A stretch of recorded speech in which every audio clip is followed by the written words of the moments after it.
The first example that I will quote, I will give in just a moment, but I want to explain something. Muslims throughout the world are 1.7 billion, according to the latest statistics that have been taken. The cults, when you add them up, are just over 200 million. But due to the actual media coverage that they have, their ability to communicate and organize, they appear much larger than they actually are. When this number is subtracted from the actual 1.7 billion, one finds that the Orthodox Muslims are more than 1.5 billion.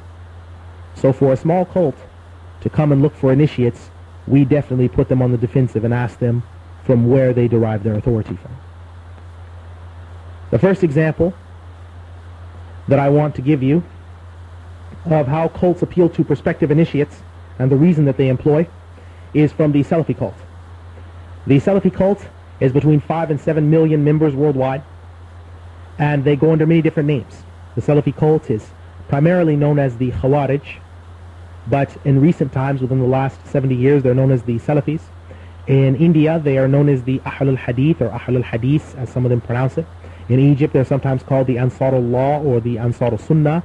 In the Arabian Peninsula and the Hijaz region, they are sometimes referred to as Al-Muwahidun, Al-Ikhwan. In Algeria, they are referred to under different titles, the GIA, FIS. In Morocco, they're called the Salafiyya Al-Jihadiyya, and many other names. As-Sa'iqa, the lightning bolt. They're given numerous titles. But it is the same cult. It is the same false doctrines and ideology.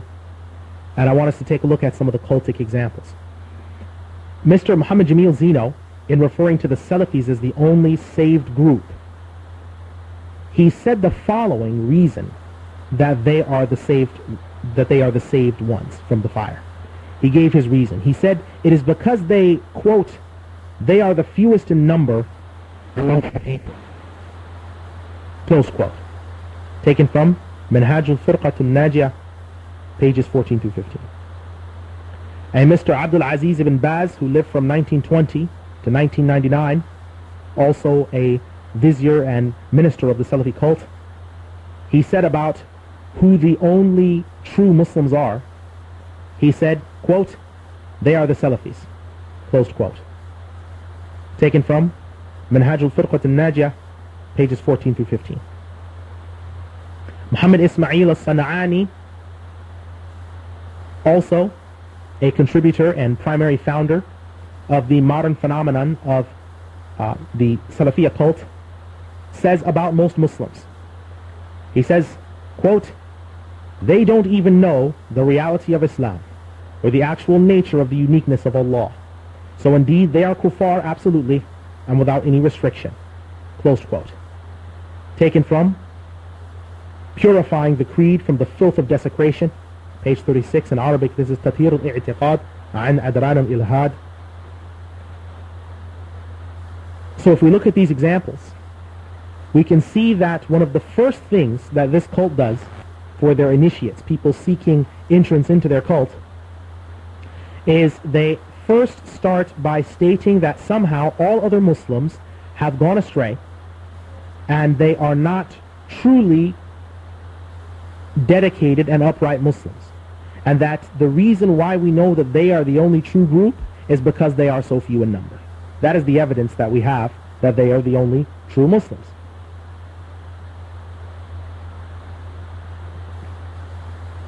And the fact that they are the only true Muslims obviously indicates that the masses of the other Muslims aren't true Muslims, as Muhammad Ismail al-San'ani himself drew that conclusion.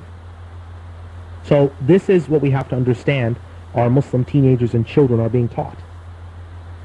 So if any of us are parents or aunts or uncles, we have young children, we should be aware that these things are out there, these doctrines are there, and some of them are being lured into these cults. We have to be absolutely vigilant in watching where they are taking their knowledge from.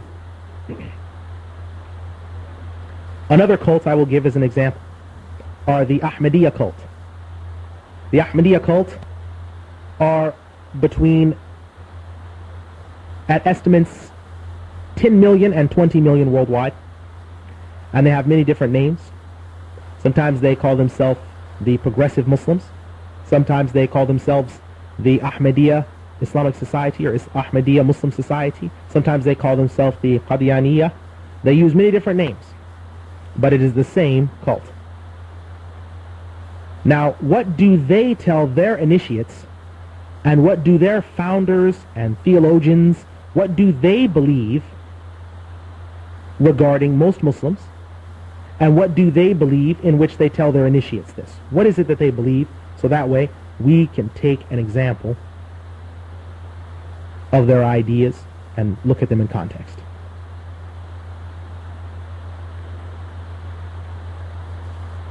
Mr. Bashiruddin Mahmud Ahmed, who lived from 1889 to 1965, he was the second successor and the son of Ghulam Ahmed of Qadian, who was the founder of the Ahmadi Qadiani movement. Now listen to what he says about Islam as practiced by Orthodox Muslims. Listen carefully. He says, quote, that current Islam has deviated far from the original is admitted on all hands. It is admitted by all thoughtful persons. If there are persons who deny this, they must be oblivious to practical realities. The Islam as practiced today does not produce the old results. Islam as practiced today fails to satisfy the conscience of even Muslims. These things prove that the Islam of today is very different from what it used to be.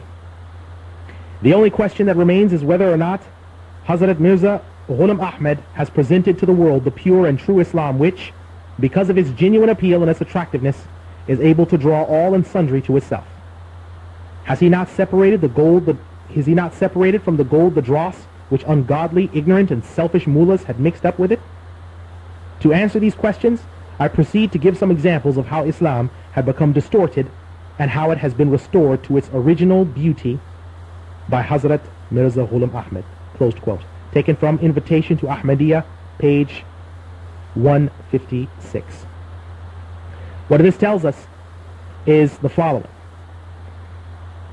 The Ahmadiyya movement specifically believes that the Islam practiced by the Orthodox Muslims is not the original, pure, and pristine Islam. And in fact, the actual scholars of Islam are the dross, the ungodly, the ignorant, and the selfish.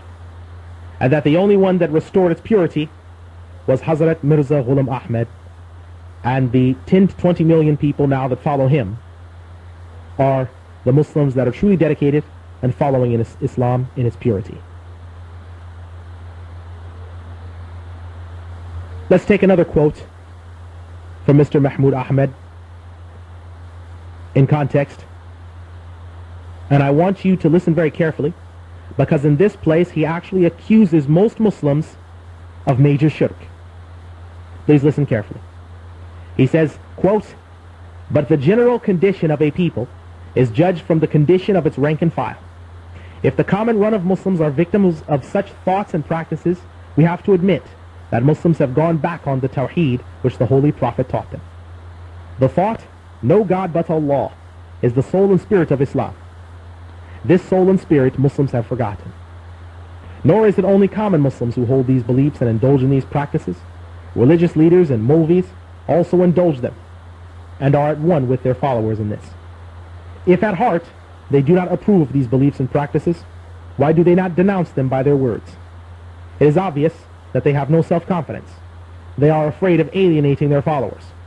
All this is clear evidence of the general decadence of faith in the unity and oneness of God.